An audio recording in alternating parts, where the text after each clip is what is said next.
Hey guys, welcome back to the channel. So here's another deck profile for you guys today. This time it's a returning fan favorite being Lair Darkness. Now funny enough, this is actually the deck that kind of got me this far on the channel. And I gotta thank you guys for that because again, I never would have gotten this far without this deck. And honestly, it's a personal favorite of mine as well, just because it is a fairly gimmicky deck. Especially because it's all about tributing monsters for cost just to activate effects, whether they're the monster effects or the trap effects. And yeah, there's just a lot of good things you can do with this deck. Now, we just got a new ban list. A lot of decks kind of got hit. Like, Snake Eye took a big hit, but they're still pretty strong. Yeah, they have Poplar and Ash still at 1, but the thing is, I was kind of hoping for Flamberge to get banned, but it's fine. I mean, I think the deck has slowed down a little bit, especially because, once Raging of the Abyss, they're going to get even crazier, but again, we got time to, prepare for that, you know? Tenpai also got a big hit, too. They lost 2 copies of their Sangan Summoning, as well as 2 copies of Power Prosperity. So I wanted to see what can I do with this deck now, especially because I haven't touched it in a long time, to help me deal with certain matchups, not just specifically for Snake Eye or Tenpai. Gotta be prepared for Yubel, gotta be prepared for basically anything really. For Fiendsmith as well, because Fiendsmith is still gonna be very much a playable engine. So that's what I wanted to share with you guys today. So let's go and get started. Alright, so the main deck is still 40 cards, playing 3 copies of Lilith. Lilith is pretty crazy because, yeah, on normal summon, she loses half her attack points, but that's fine. You mostly want her for the quick effect. So quick effect, you contribute 1 dark monster, again as cost, reveal 3 normal traps, and keep in mind, this does not have to be different names, and your opponent has to pick one at random to set to your side of the field.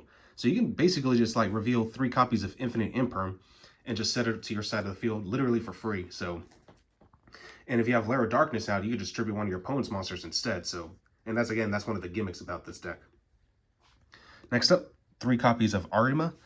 You can pitch this from your hand to add Lair of Darkness itself from your deck to your hand. And if you already happen to have it in your opening hand, that's perfect, because you can also use Arima's secondary effects. So you contribute a dark monster as cost to either draw a card, or if you tributed a dark monster other than this card, you can add any dark monster from your deck that has 2,000 or more defense points to your hand. And we have plenty of targets for this to apply, so yeah, Arima is pretty crazy. Next up, 1 Alice. Speaking of which, this is actually a target for your Arima. If this card is normal summon, you can target 1 Lady of Lament monster in your graveyard, special summon it. So basically just a monster reborn for your Lilith. Also, it has an extender effect where you can just banish a normal trap card, special summon this card from your hand. If this card is tributed or destroyed by an opponent's card effect, it just says the tribute effect, does not have to apply from your opponent, by the way.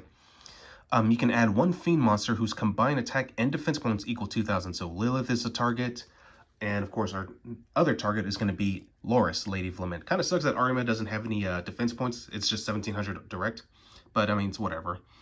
But anyway, Loris, Lady of Lament, another good target. You can target 3 or 6 normal traps that are banished or in your graveyard, place them to the bottom of the deck in any order you want, and you can draw any number of cards by every 3 that you've recycled back. So if you recycle 3 cards, you draw 1 card. If you recycled 6, draw 2 cards. So kind of like Pot of Extravagance, by the way.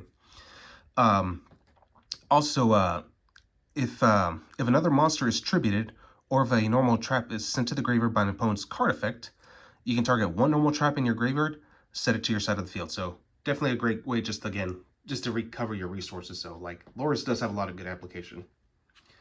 Next up, 1 copy of Skarm. Though it doesn't fit into the archetype, it's still really powerful for this deck, especially because we do have Cherubini in the extra deck.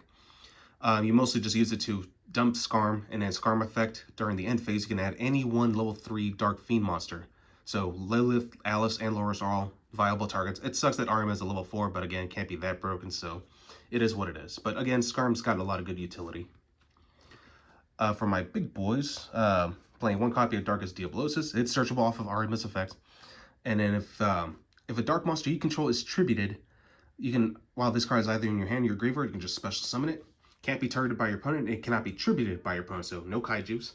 And if you can also tribute a dark monster, including itself, and then your opponent has to send 1 card from their hand to either the top of the deck or the bottom of the deck. Of course, they get to decide, but I mean, other than that, just to, nab away a little bit of hand advantage from your opponent is pretty crucial.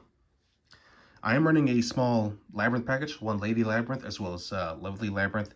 I did play Lady Labyrinth in my Trap Tricks deck, and I still do, in fact, because again, they just have a really good application for your traps. So Lady Labyrinth basically says that if you activate a normal trap quick effect, you can special summon this card from your hand in defense mode. And also, if another trap card is activated while this card's already on the field, you can then quick effect set one trap card directly from your deck of a different name to your side of the field. And she can't be targeted or destroyed by your opponent while you have a set cards. And Lovely Labyrinth just makes it so your opponent cannot activate monster effects in response to your normal traps. And of course, if you can target one normal trap in your graveyard, set it to your side of the field, but it can't be activated unless you control a Fiend monster. I mean, basically the whole deck is Fiend with the exception of Darkest Diablosis, so never going to be a problem with that. Alright, so that's it for the main line. Now for the hand traps. I'm going to start off with the one that I feel like is going to be one of the best hand traps moving forward this upcoming format. 3 copies of DD Crow. It's very flexible. Yeah, it's not like the Bistos where you also get a body, but I mean, honestly, I think DD Crow, just like I said, it's just very flexible. It's also fodder for Allure Darkness, especially if you draw into it too late. So, like, there's a lot of good things you can do with DD Crow. But again, like, against, like, the Fiendsmiths, you know, you want to get rid of those engravers. You definitely don't want those to come back. And, yeah, it's just like, you don't want that engine to kick off. Or if your opponent attempts to, you know, summon something back from the graveyard, you can just, like, banish it with DD Crow. Or if you're going with, if you get rid of the Poplar effect, try to place itself back in the continuous, into the spell and trap card zone, just get rid of it. So, like I said, DD Crow, I feel like it's going to be incredibly powerful this format. So, I would definitely recommend trying it out. But anyway, moving on. 3 copies of Ash, of course, and 3 copies of Imperm. So just 9 hand traps, and Imperm is searchable off of the effect of Lilith, so that's pretty nuts. And even Lady Labyrinth can bring it out. But anyway, now moving on to the spells. 3 copies of Lair Darkness, of course. It turns everything on the field into darks. And once per turn, you contribute one of your opponent's monsters as part of a cost to activate one of your effects, so it's really nice. And it also has a mandatory end phase effect where you have to produce tokens depending on who the turn player is. So if it's my turn, I get the tokens, and if it's my opponent's turn, they get the tokens. Next up, 3 copies of Super Poly, since like I said, we're going to turn everything into darks, and we do have several targets for this. And just some generic Super Poly targets overall, so yeah, they're going to be pretty strong. 3 Allure Darkness. We have a lot of darks in this deck, so you should be able to resolve this fairly easily. And of course, 1 Called by the Grave. And now moving on to the traps, I'm playing another tech option I decided to try out is 3 copies of IDP. I think IDP is going to be a pretty powerful side deck option, but for this deck, you kind of want to main it because it is a searchable trap card. And also, I like it because like it's pretty detrimental against the Fiendsmith. So like if they try to use the once they go into like Requiem off of Engraver, you can just like special summon the Engraver. You can use this to special summon the Engraver, banish both that and the Requiem, and yeah, the combo just crumbles just like that. Or if you want to wait till the sequence, that's even better because like they lose their fusion fodder. Pretty strong against Yubel as well because like everything in that deck is Fiend. So like you just like special summon back one of their monsters, banish both that and the Phantom of Yubel so that you don't have to play around it. And so forth. Like there's just a lot of good things you can do with this. Now keep in mind, you want to try to force out that Nightmare Throne if you're going to do this against Yubel. Against Tenpai dragons, you know, they're fire dragons, so like yeah, there's just like so much you can do. Alright, so now moving on with some other traps. I'm playing 2 copies of Dogmatic Punishment. We don't go into the extra deck all too often, so I'm not worried about the detrimental side effect. So I just like to use it because like I want to be able to get over stuff. And if I need to just get like an additional pop, like let's say I send Intis, you know, that works too.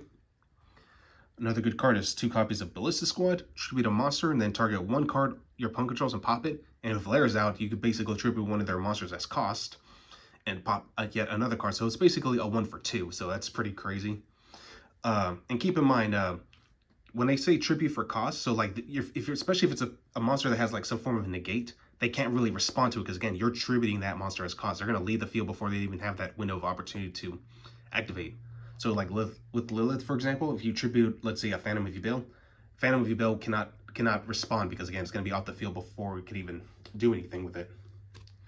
But anyway, moving on, 1 Back to the Front and 1 Welcome Labyrinth. Figured a couple windows just to squeeze in there. And plus, since I can basically recycle all my traps anyway with Loris, it's like my traps never really run out. So that's the cool thing about this deck. All right, so now we're moving on to the actual extra deck. I'm playing 1 copy of Dark, of course. You know, it is a dark deck. 1 beat cop. I like it for the protection effect, so that way I can protect my Lair Darkness. 1 Cherubini just dumps. It's just there to dump Scarm for me. And funny enough, you can make these off of the tokens off of Lair Darkness, so because it can just requires any 2 level 3 monsters. So yeah, it's pretty generic. 1 SP Little Knight, 1 IP Masquerena, Nightmare Unicorn. And now from here, we're going to move on to the actual targets I use for Dogmatic of Punishment. 1 5-headed Link Dragon, just so I can get around basically anything. So I'm never going to summon this, just letting y'all know. 1 Wind Pegasus, you know, to bounce back cards. 1 Aggregator, I like it because like it has an effect where it just needs to be sent to the graveyard, and then you can target 1 face-up card your opponent controls and negate it until the rest of the turn. So pretty powerful card, so definitely try it out. And finally, 1 copy of Elder Entity Entis. And then for the super poly targets, I play, of course, the 1 Mud Dragon, the 1 Garura, 1 Starving Venom, Predaplant Dragus Stapelia, and Predaplant Trifeoveridum.